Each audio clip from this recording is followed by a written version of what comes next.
and role. Hi, I'm Hani Tandon, a nutritionist from Delhi, India, practicing for almost two decades and a global health student from King's College London. So today we are here to discuss wellness. Wellness is the new healthcare, new horizons of wellness in modern lifestyles and business revolution. So here I introduce Dr. Suresh Dubey, our wellness professional, wellness physician, and a globetrotter. So sir would introduce, and then I can start with the introduction further. Thank you so much, Hani. First of all, I would like to really welcome all the viewers and audience. I think it's a great privilege to be on this forum, Global India Business Forum. And I think there could not have been any better time than this to bring this topic of wellness, which is the buzzword anywhere and everywhere. So brief about myself, I come from, my origin goes back to the northern part of India, but I've been brought up in Mumbai and where I'm currently based out of. I've been part of this wellness industry for the last 2 decades, being specialized in the Ayurveda medicine, completed this from the Mumbai University. I chosen to take this route of, the wellness at the time when the wellness was absolutely new to the whole world. And that's where my career started with the Himalayas, a brand called Ananda. Ananda Spa, the one which brought the wellness on the global landscape as far as India was concerned. So that was my beginning point. And from Ananda, I went all the way up to in the Himalayas. From Himalayas, I went all the way up to the lowest point on the Dead Sea, which was again in the different part of the world, the Middle East, Jordan.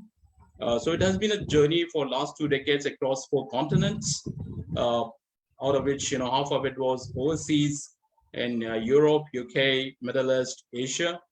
And I've been part of these, the global brands like JCB, talk about Movenpick, Internationals.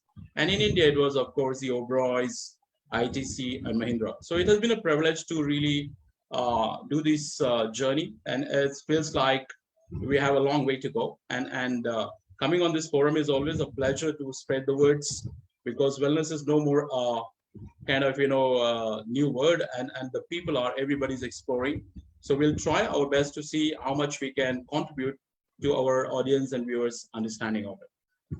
Thank you so much for your introduction. And before I just, start with the question answer round, I would also like to introduce what Global India Business Forum has been to all our viewers. So Global India Business Forum has been in the support of the micro and the small scale industry, upcoming entrepreneurs from all India. Essentially, Global India Business Forum is a business think tank organization connecting businesses and businessmen globally. They provide ideas in the form of studies, surveys, reports, recommendations, quantitative and qualitative analysis, and they also provide ideas. They mentor to support these ideas, institutional resources to nurture these ideas in a dynamic context. It brings the world together on a single platform. They also create a point of connect to help and identify new opportunities, identify solutions for all those who are looking forward for such opportunities.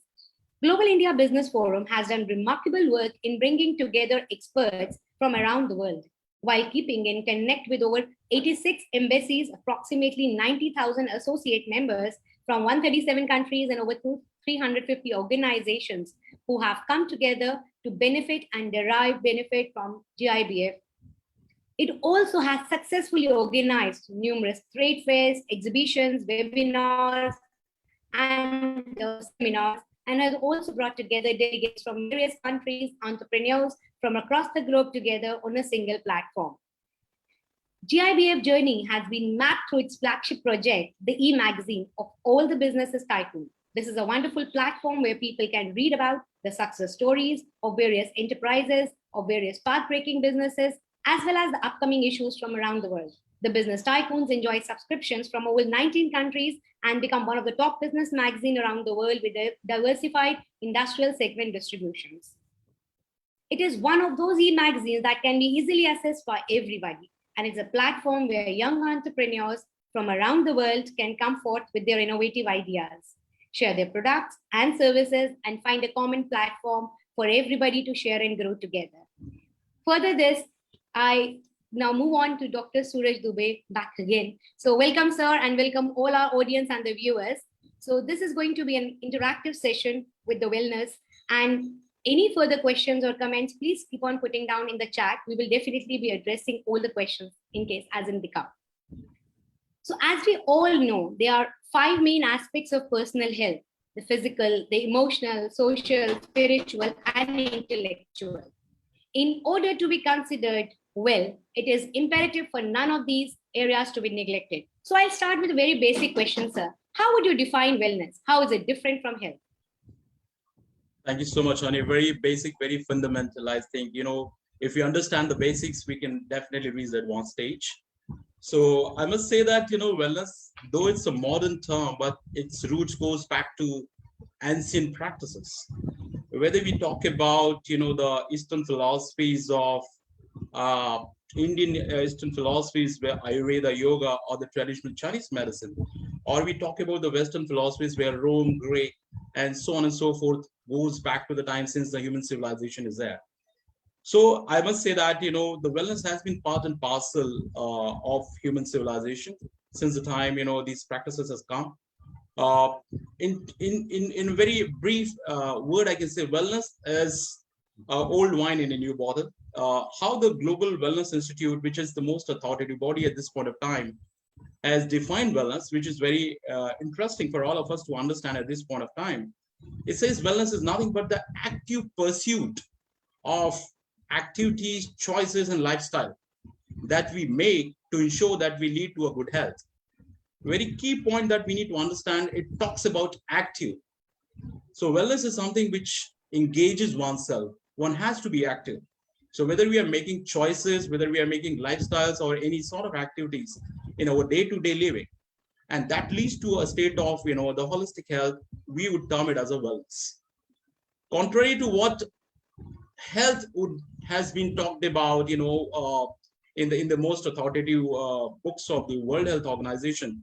And interestingly, it has been going through different variation, there are different changes.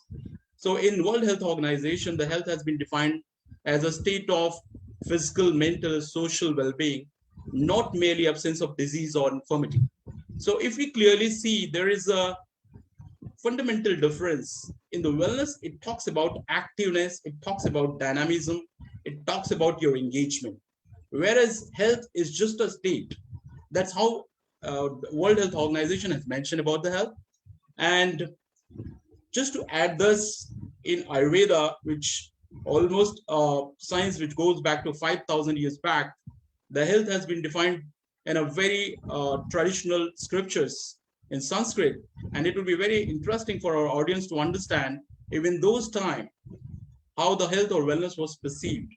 So in Ayurveda, the wellness or health is being talked about. It's a sam dosha samagnisha, sam dhatu malakriya, prasannatmendriya mana, swast iti abhidiyate. Of course, it's not a Latin, it's very much Sanskrit. We all proud to say that, yeah, we have been defining wellness in those era where we were not talking about just the physical, but we were talking about Atma, we were talking about Man, we were talking about our Indriyas, which are very relevant even in today's time. So going forward in our discussion, we will definitely explore how these fundamental understandings are very critical before we really dive deep into in this exciting industry. So as we say, wellness is a buzzword and we all need to decode it and understand it well. So I hope that's clear, Honey, in terms of the basic difference between the health and the wellness. It's so very, very aptly you actually, described it for the viewers. And, when we talk about wellness, how can we actually incorporate wellness in our fast-paced, hectic, and, especially this stressful lifestyle which we are going through in, this pandemic period? And how actually would it benefit an individual? This question, I think, if I'm a consultant or if I'm one-to-one, I might take an hour, but I will try to be as crisp as possible. So when we talk about today's time, when we are living in the 21st century of the 24/7 world, how do we incorporate wellness? How do we ensure that wellness becomes relevant? So first of all, in today's time, when we believe that, we are running in a very fast-paced world, we are living in a time where 24/7 is our equation. So first of all, being very conscious, being very mindful to our approach and relation with this 24/7 would be the first and foremost thing to ensure we embrace wellness into it. In my practice, which I have seen in last 2 decades, even when I see one-to-one my guests or patients, sometimes I feel in today's time being stressful or busy is a work as a fashion.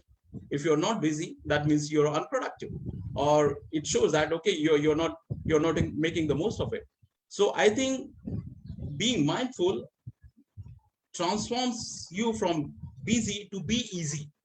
Okay, so I think wellness is that approach where we need to be conscious of our each and every activity or choices or lifestyle, which we already mentioned, all the tripods of the wellness.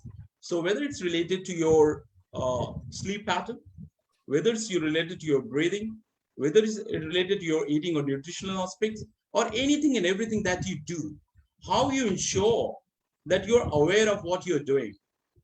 I would like to, just give a brief of 2, 3 activities. These are very important for our audience to understand our relation and our approach to this fundamental physiological function, which we are all born with. How all of a sudden in 21st century, sleep has become the most sought after industry. It has become industry. There is so many sleep clinics has come. There is so much sleep industry has come, and there is so much, the world is piling on. So sleep, which is very fundamental to us, it has to be a part and parcel of it. So we need to ensure that we understand this very basic fundamental. How we ensure that, out of this 24 hours, what is going to be our bifurcation? How much time we should ensure that this goes to our sleeping part. So being aware and conscious itself is going to give you a kind of, answer that the wellness becomes a part and parcel. For wellness, you don't have to really go to a different world. So in fundamental practices, I would say these are the basic things we need to ensure.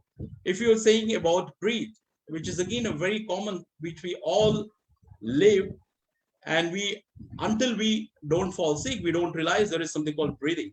So how to ensure that we are focusing on our breathing pattern, so whether we are conscious about it.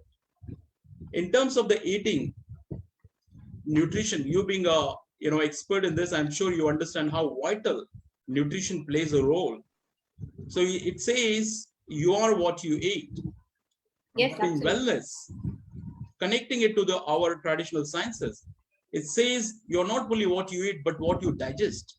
So how the nutrition is very personalized as to your constitution, what really makes you to your system. And I think these are the various areas where we need to be very conscious in our activities, in our choices, and in our lifestyle to ensure we embrace wellness in totality. So it's nothing but just being mindful, I would say, at this in a short way, to give a hint to our audience and viewers how we embrace wellness in our daily life. Yes, it is also mentioned in Gita, in chapter 4, especially wherein you are what you become what you eat. So it's very aptly described and discussed it.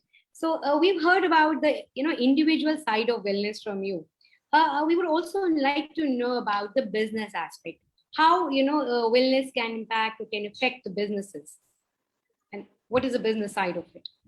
I think when we talk about the business in context, business eventually connect to the human being and human societies and communities. So the core of any business is human being, if we look in the grosser picture. And that's where our approach of wellness comes in place. So if our people, if our workforce, if our employees are well, and I'm sure they will transform this into a healthy company or healthy business, which eventually take us to a healthy society and healthy community or country. So wellness so far, which has been considered as a kind of something which you are going to use only in your leisure time, it becomes a part and parcel of it. So in the businesses, I think the pandemic has given us a kind of eye-opener approach where there is so much stress is being given for employee well-being. So I think most of the businesses now, we are very happy and delighted to see that where most of the companies, and those companies, those are future 500 companies, they are focusing on ensuring the well-being part of the employees is being taken care. How they should be, there should be a balance in the work and life. How there should be ensuring that the employees, they enjoy, they do as per, ensuring it's not being compromised on their health. So eventually that translates into the greater productivity. And of course, it suffices the purpose of bringing business to a much more sustainable and developed way. So I think pandemic has given a wake-up call alarm to the business world and to the industries where they are incorporating wellness into the most passion word. So we have started seeing the new rise of every corporates. They have got the wellness officers. They have started focusing on ensuring that the work-life balance is the top of the agenda. So I think this way how the businesses will transform into a healthy business. So irrespective of which sector you are into it, if there is no balance, there is no focus on your ultimate part of the business, which is like your employee, your team. I think that is something which needs to be looked into it. And I'm sure going forward, this would be the most important part the industries or different sectors are going to embrace into their practices and also in their budgets, if I say. Yes, and I think listening to you, it actually gives a vast scope for the development of the wellness industry, and it's definitely going to bloom up in the upcoming years, and especially the impact the pandemic has given. And if I say like the healthcare industry is flourishing, right? The health and wellness coaching is identified now as one of the top 5 skills globally that will offer several careers. So, what is your take on that? How would you talk about it? I think, Ani, you definitely agree. This pandemic has made all of us wellness practitioners or at least, to some extent, the doctors. We all started believing in terms of how we should focus on our, the very fundamental aspect of it, whether it's a physical wellness or the mental wellness, or even to the personal connect. How important it is to connect to your near and dear ones. So I think the awareness which has come, of course, it has been a blessing in disguise because in such a fast packed, you never got a chance to pause, where the pandemic created a pause, and that pause is your turning point, where the people are aware of the ultimate, the reality of their existence. So from lifestyle, they have started focusing on the living and how that living is more holistic. With this, I'm sure the rise in the healthcare and the wellness is not just going to be a separate industry, but it's going to be part and parcel of each and every industry or the businesses that's going to, go. And that will definitely give a rise to a lot of, increase in the employment, a lot of increase into the overall understanding and awareness. So I think it's a very, I think this would be a very positive take, if I may say that we can think from the pandemic that has given to us. It has made us realize how important, how vital our health is, how vital our inner strength is. So I think I'm very optimistic and I'm very ambitious in saying that healthcare and the wellness, they will really go into the next orbit post-pandemic. They will become much more, rather than linear, it will become a very holistic sector, which will impact not just that particular industry, but the entire society. So when we talk about this we've heard is the glorious side of the wellness. When we talk about what are the challenges, this wellness sector actually did face during the pandemic, especially when we talk about a lot of people have been affected by the pandemic mentally. How did you face these challenges? Giving an overview of pandemic, which most of the learned people, they label it as a black swan event, which is like unpredictable. It has laid something called the kind of damages which is like beyond your calculations. So definitely a pandemic was a black swan event, and along with that is also impacted the industry like wellness industry. So since the time in the early phase when the pandemic hit and the things lockdown started, where everything came to a standstill, and that also included the wellness sector. If we look into the tourism or the travel industry, which forms almost 10% of the GDP of Indian economy, it also impacted, part and parcel of our wellness. So most of this wellness center, whether it's in form of the spas or the fitness center, they all got into lockdown. And just to give you a bit of, the statistics in terms of the spa industry in India is almost $2 billion US. and which employs almost 75,000 of skilled people. And also there are 6,000 number of spas and the wellness centers, which are branded one. So they also got very big way impacted in this industry. But again, I think as a human, what has come out as a refuge is from survival to revival. The approach becomes where the thing started moving into a new way. We started finding a new approach, and then the digital era came, and digital became the new route for the wellness. So the amount of loss which has happened because of the pandemic, I was staggered to look at some of the figures in this pandemic. There were almost 71,000 health and fitness apps that have been, launched during the pandemic. And out of that, India is the country which is the most consumed this apps, which is like 156% more downloads for the Indian market. That shows the sort of appetite and the sort of need that we have got as a consumer based country. It's the data says almost 500 million people of India, they are using some or other kind of health and wellness apps. So talking about the pandemic has given us a different approach. It has given a wake up call for us to, the time has come to look into the new ways of making it sustainable, approachable. So the digital wellness is something which has changed the way how the people used to do their wellness routines, whether it's like, doing your yoga or the fitness classes, and that has given a rise to the virtual wellness concepts. So I think industry has really risen to this challenge and, got into this new format. So of course, there are two sides, positive and negative side. So it has given a both. It has given a jog, but same time it has given a leap as well. So I think going forward, the wellness is really has started its seatbelt post pandemic to transform the society as such. You beautifully described this industry, and a term you use is the wellness tourism. If you would just like to introduce to our viewers, what is it all about, like the wellness tourism? Wellness tourism, as the word defines itself, the tourism which eventually focuses on wellness activities. So in the wellness tourism also, there are two kinds of travelers. There is primary wellness tourist and the secondary wellness tourist.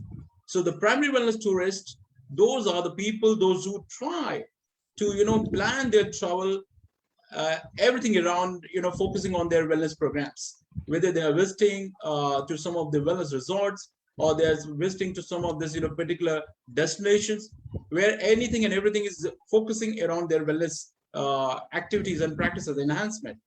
Secondary wellness tourists, most of us, I think, if we are not primary wellness, we are secondary wellness tourists, which means whenever we travel, though we are not focused on the wellness, but we are very open to experiment and embrace some of the new things.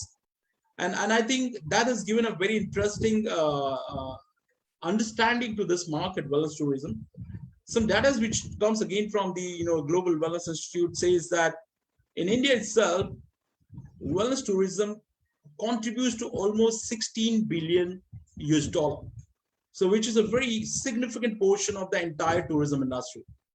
So in the wellness tourism, if a tourist is traveling because of for the wellness reason, also the spends increases from 50% to 150%.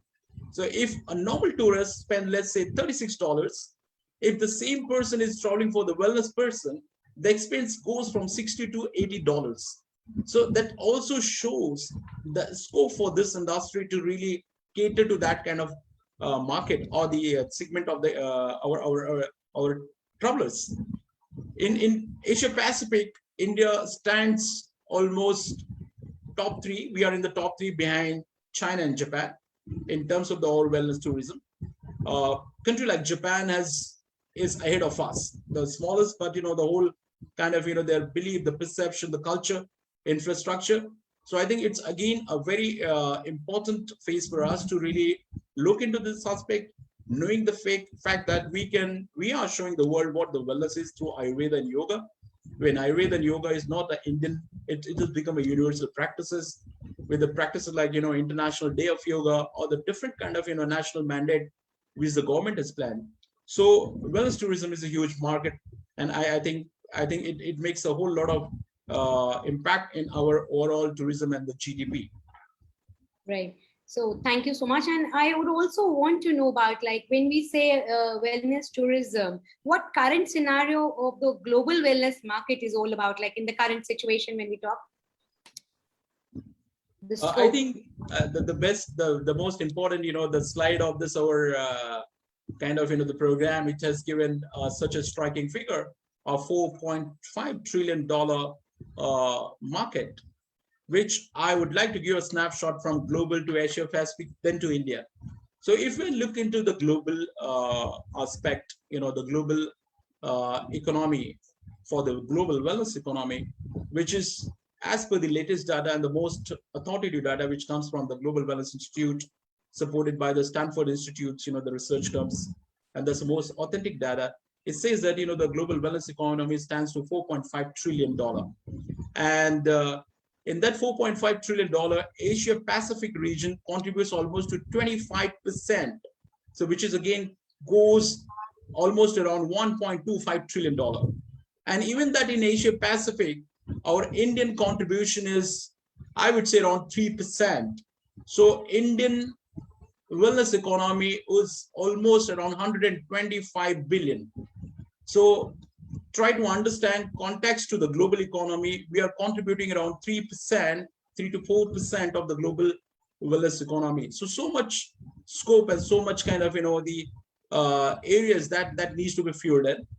Here, I would like to also mention, when we talk about the wellness economy, there are 10 different sectors. The 10 different sectors, right from it goes to your traditional medicine, whether it's talking about Ayush approach, whether we are going into the fitness, body, mind, whether we are getting into the personal care and anti-aging, or even to the corporate wellness, and even to the wellness real estate. So I think there are 10 sub-sectors are there in this economy, whereas India stands and the world is looking at India, keeping in mind, how we have introduced Ayurveda and yoga to the world, which is coming from our Vedic practices, from our heritage. So at this point of time, the wellness, global wellness industry is again getting into its revival mode, where the people have understood wellness is going to be the new healthcare. And if you look into the data wise, wellness is almost equivalent to what your healthcare sector is, which has been, if I compare the wellness industry in last 3 decades and the healthcare industry has been since last, almost a century, I think it's quite a beat for the wellness industry to really get ready, where it's more about the preventative approach, more about the proactive approach rather than the reactive. So which has been part of the 20th century. So 20th century was all about reactive medicine, and whereas 21st century is all about proactive medicine or the preventive approach. And that's where the wellness stands very tall and very promising. So you've been to, as a speaker, you've been to a lot of forums, and you normally share the key concepts, the innovative ideas for either the spa and the wellness industry. And we've heard that at various global forums. Any one learning or suggestion you would want to share, with the viewers over here? I would say, Ani, I think this is a time, and I think I would not have any other tips rather than saying is, let's embrace wellness in totality. Whichever sector, whichever part of the industry you are, whether you're an entrepreneur or whether you are a startup, whether you are an employee, wellness is no more just an option; it's the gold standard. So talking about that, I think that itself shows how the wellness is very key and pivotal to all of us as an individual, as an industry, as a kind of society and the country. So wellness is the way forward, where you need to first embrace it in your practices. You need to ensure that you stay well, you stay strong, and accordingly you try to spread this, because wellness is always inclusive. If your neighbor is healthy, you'll be healthy. So that's how it is. So I think wellness is something. What is my take for it? And post pandemic, it should not be business as usual, but wellness is going to be the core part of it, where in your personal life or the professional lives. So I think with that, there is something which we all need to really work upon, getting actively engaged rather than waiting for the passive way how we have been understanding. For us, the healthcare is something like where you wait till the time you go, you break down, and then you go to the hospitals or go to this, the curative centers. But wellness is all about, you don't let that opportunity come. And I think that's where the wellness is going to come as a refuge. In pandemic has shown us prevention is not only the cure, not better than cure, but prevention is the only cure sometimes. So, and I think that has been a very interesting learning for us. And I think that is going to change the way how the people are going to look upon their health and the well-being, and also going to shape the industry. Yes, yes, we've already been seeing that the wellness industry has actually started to begin harvest big data, and now that the wellness industry is begin harvesting big data, we are optimistic seeing the data in a meaningful ways. So, any take on this? I think the wellness, of course, the data wise, it's a very promising. The business is growing, and we, as I already mentioned, we see the lot of surge in terms of lot of new entrepreneurs, a lot of the business houses. They want to get into this sector. They are looking for some trusted names, trusted brands, and that's where people like us, we come into it. We try to roll into something, a model which has been there in last 2 decades, and which is going to be viable, which is going to be more kind of affordable and relevant even the post-pandemic. So as a brand, Dr. Suresh, we are offering this integrative wellness solutions to this new ventures, where we are curating based on the particular market and that particular the segment what the business houses are venturing into it. And I would be happy to reach out to connect with our audience and viewers in case if they have any specific queries with regarding how this industry is working, or what are the ways they can get into it, or in case if they're into it, how we can make it into the new age solutions for the post-pandemic era, if I say that. Yeah, I think with a lot of us, had lost hopes, with the tourism industry dying a slow death, and then everybody was actually getting lost. But I think this discussion of yours has actually been very helpful and gives us a very, very positive approach towards the wellness industry. So, what is your final message that you would like to give to our viewers? I think the final message I would again say that first take care of yourself. Be always grateful that even despite such a kind of unprecedented happened, we are all here. We are blessed. Same time, we are responsible to ensure that we take care of our people, spread the word of wellness in our practice, in our belief, in our societies, and I'm sure the most important part is being grateful to whatever you have been blessed with. So being positive is the way forward. I must say that should be our mantra for life. True, absolutely. So thank you so much, sir. Thank you. You've been wonderful, and I hope the discussion, especially for this wellness industry, it's like going to be wonderful, and people are going to come back with all their questions and queries. We also posted the profile and the contact details of Dr. Dubey in our chat box. For some who want to, go ahead and want to get connected with him, the contact number, the email ID is being shared in the contact chat box. So I really, really thank you, sir, and I really thank to all our viewers. In fact, and all the audiences who have actually given this time. I also would want to thank Global India Business Forum for giving us this platform for the discussion. So really, thank you so much. With the same note, I think we would just end up here. Thank you so much, all. Thank you, Annie. Thank you, Viva.